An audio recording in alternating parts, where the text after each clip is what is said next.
Kami ang pangkat ng pagbasa.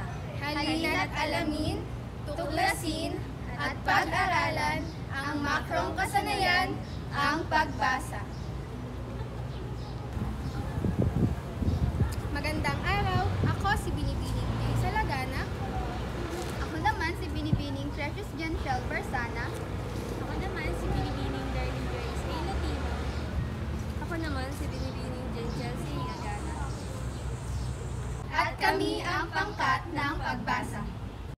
Magandang araw sa inyong lahat, ako si Binibining Jay Salagana, unang magtatalakay sa makrong kasanayan, ang pagbasa. Alamin natin ang kahulugan ng pagbasa ayon sa mga sumusunod na eksperto. Ang number 1 ay ang ostero. Ito ay ang paraan ng pagkilala at pagkuha ng mga ideya at kaisipan sa mga sagisag na nakalimbag upang mabigkas ng pasalita. Number 2 ay ang goodman. Ang pagbabasa ay isang psycholinguistics na panghuhula kung saan ang pagbabasa ay bumubuong muli ng isang mensahe o kaisipan hango sa tekstong binasa.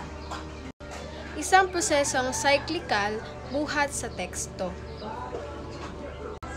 At mayroon po tayong layunin ng pagbasa. At ang number 1 ay nagbabasa tayo upang maaliw. At ang number 2, nagbabasa tayo upang tumuklas ng bagong kaalaman at maimbak sa ating isipan. At ang number 3 po ay mabatid ang iba pang karanasan na kapupulutan ng aral.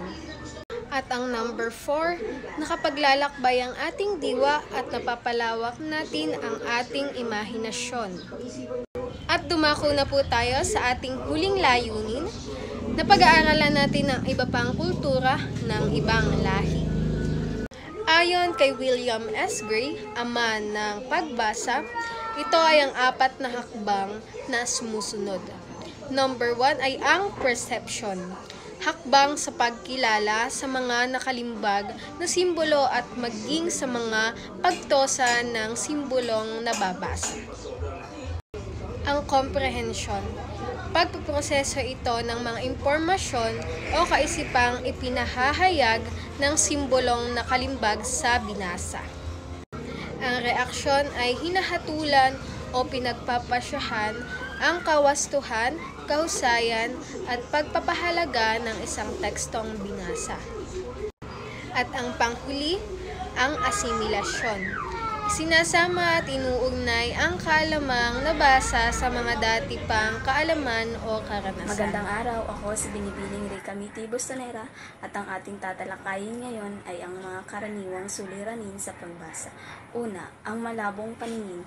Pangalawa, kakulangan sa kaalamang panglingwistika.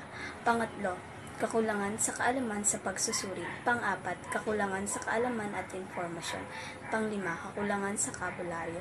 Pang-anim, kakulangan sa karanasan. Dumako naman tayo sa mga teorya ng pagbasa. Una, teoryang bottom-up. Ayon sa teoryang ito, ang pagbasa ay ang pagkilala ng mga serye ng mga nakasulat na simbolo pang maibigay ang katumbas nitong tugon. Ang proseso ng pag-unawa ayon sa teoryang ito ay nagsisimula sa teksto, bottom, patungo sa mambabasa, up. Kaya tinatawag itong bottom-up. Ikatlong antas, focus sa malalim na kahulugan ng pangungusap at instruktura nito. Ikalawang antas, focus sa kahulugan ng mga salita. Unang antas, focus sa tunog at letra. Dumako naman tayo sa tradisyonal itong paraan at ang dulog ay nagsisimula sa tekstong tungo sa mambabasa. Pangalawa, teoryang top-down.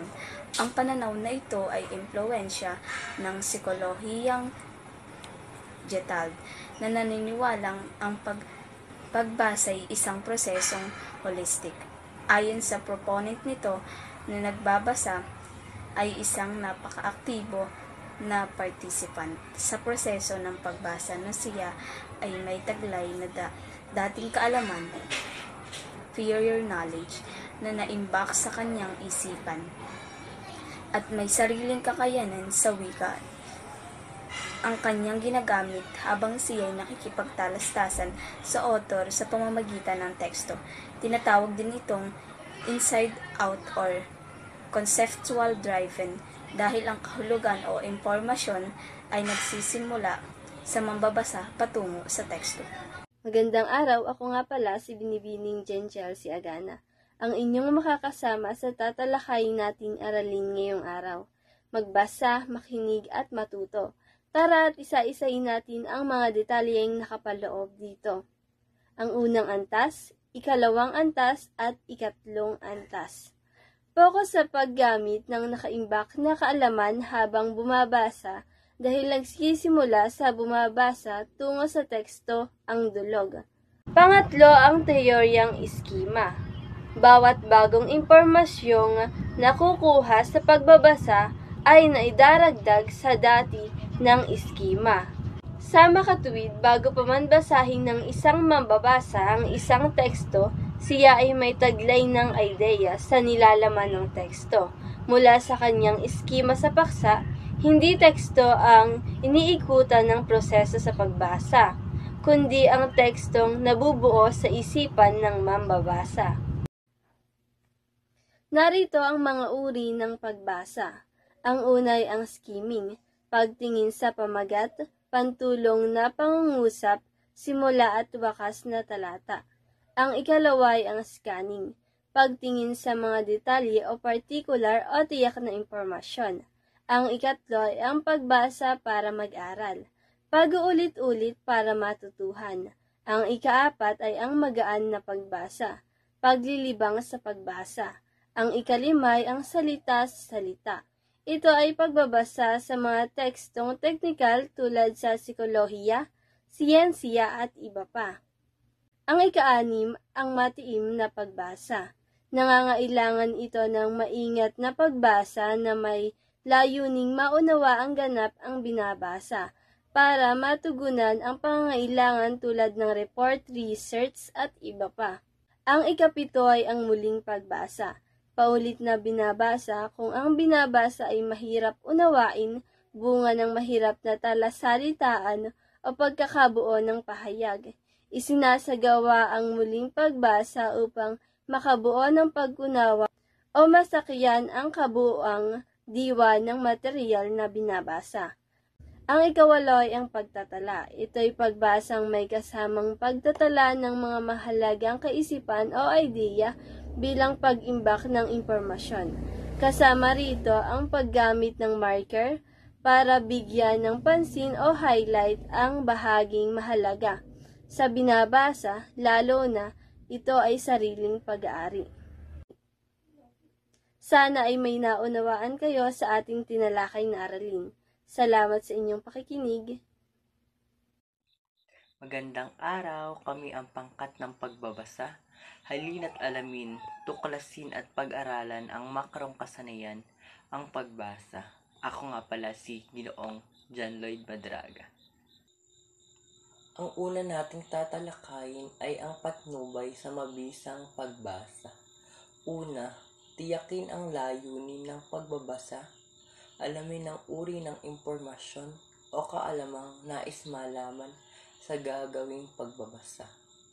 Pangalawa, alamin ang nararapat na teknik na makakatulong sa paghahanda ng impormasyon o detalye sa binabasa.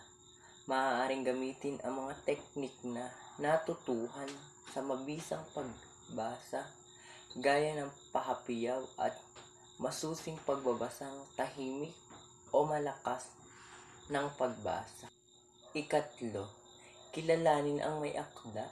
Maaaring may kaugnayan ang buhay at karanasan ng may akda sa mensahe o kaalamang nakapaloob sa binabasa. Ang ikaapat naman ay itala ang mahalagang impormasyon hinggil sa aklat o tekstong binabasa. Maaaring kakailanganin ang mga datos na ito sa pagsulat ng bibliography o sangguniang aklat. Dumako naman tayo sa mga uri ng pagbasa. Una, skimming, pagtingin sa pamagat, pantulong sa pangungusap, simula at wakas na talata. Ikalawa, scanning, pagtingin sa mga detalye o partikular o tiyak na impormasyon. Ikatlo, pagbasa para mag-aral, pag-ulit-ulit para matutuhan. Ikaapat, magaan na pagbasa, paglilibang sa pagbasa. Ikalima, salita sa salita. Ito ay pagbabasa sa mga tekstong technical tulad sa psikolohiya, siyensya at iba pa. Magandang araw! Ako nga pala si Binibining Darlene Joyce A. Lutino at ipagpapatuloy natin ang pagtatalakay sa mga uri ng pagbasa. Mga patnubay na makabuluhang pagbasa. Kahandaan, pisyolohikal at psikolohiya. Ang ugnayan ng bumabasa at layunin ng pagbasa. Kaalamang pangwika. Mapapabilis ang pagbabasa ng tahimik sa pamamagitan ng mga sumusunod. Una, pangalagaan ang kondisyon ng paningin. Tiyaking may wastong liwanag at tahimik ang kapaligiran. Pangalawa, palawakin ang talasalitaan. Pangatlo, basahin ang buong kaisipan, hindi pa isa-isang salita lamang. Ikaapat, ituloy ang pagkilos ng mata, buhat, kaliwa, kanan, sundan ang bantas, ang kuwit, tuldok, pananong o padamdam upang maliwanagan ang dalang ideya. Ikalima, kung nagbabasa ng tahimik, huwag ikibot ang labi. Ikaanim, magsanay sa pagbasa ng mabilis. Magiging maayos ang pagbabasa kung una, hahawakan ng aklat ng may sapat na layo buhat sa muka. Ikalawa, lilinawin ang pagbigkas ng mga salita. Ikatlo, sapat ang lakas ng tinig. Ikaapat, pag-ukulan ng pansin ang mga bantas upang mabatid kung saan ang diin, kung saan ang itataas o ibababa ang tinig at kung saan hihinto. Ikalima, iayon sa binabasa ang tinig at ekspresyon ng muka. Ikaanim, hindi kalilimutang tumingin sa nakikinig.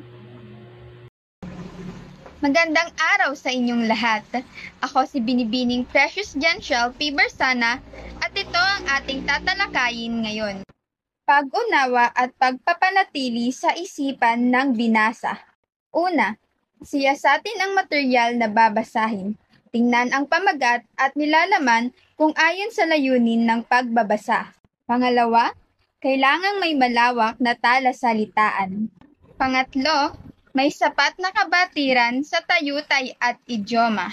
Pang-apat, kailangang makuha ang mga pahiwatig at matatalinghagang pakahulugan sa likod ng mga pangungusap.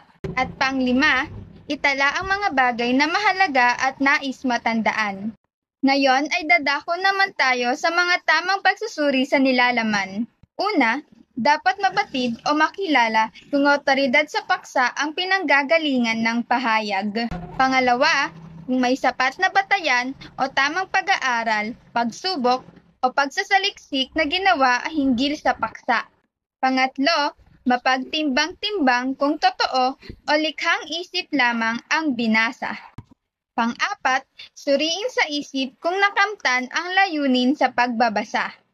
Kung nakapaglibang o may mga bago at mahalagang bagay na napadagdag sa kaalaman.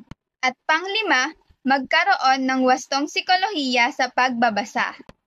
Hanggang dito na lamang, naway may natutuhan kayo. Maraming salamat at paalam. Ang pagbabasa ay isa sa mga kasanayan na siyang kailangan ng tao para mabuhay. Tulad ng isang pagkain ay hindi mabubuhay ang tao kung walang impormasyon. Ito ay proseso ng pag-unawa sa mga mensaheng nais ibahagi ng may akda sa babasahing kanyang isinulat. Ito ay bahagi ng komunikasyon. Ito ay halo ang pag-unawa ng mga salita at ng diwang nais ipahayag ng nagsulat. Ang pagbabasa ay isang proseso ng pang-decode ng mga salitang binuo ng mga salitang nakalimbag. Ang pagbabasa ay isang proseso ng pag-unawa sa kahulugan ng mga konseptong inihatid ng mga nakalimbag na salita. Sa madaling sabi, ang pagbasa ay hindi lamang sumasaklaw sa kakayahang kumilala sa mga titik, salita at pangungusap at bumubuo sa tekstong binabasa, kundi sumasaklaw din sa pag-unawa sa mensaheng nakapaloob sa teksto sa tulong ng dating kaalaman at karanasan ng bumabasa. Ang pagbasa ay walang iba kundi ang pag-unawa. Kung hindi maunawaan ang binasa, ay walang naganap na pagbasa. Dahil sa impormasyong ito, napapaunlad nila ang kanilang sarili at mas nalalaman nila ang mga bagay-bagay sa mundo. Ang pagbabasa ay ang pagkilala at pagkuha ng mga ideya at kaisipan sa mga sagisag na nakalimbag upang bigkas ng pasalita. Ito rin ay pag-unawa sa lengguwahe ng author sa pamamagitan ng mga nasulat na simbolo. Ang pagbabasa ng mga kasanayan ay mahalaga upang magtagumpay sa lipunan. Yaong na mahusay bumasa ay may posibilidad na magpakita ng mga kasanayang progresibo sa lipunan. Muli, ito ang makrong kasanayan, ang pagbasa.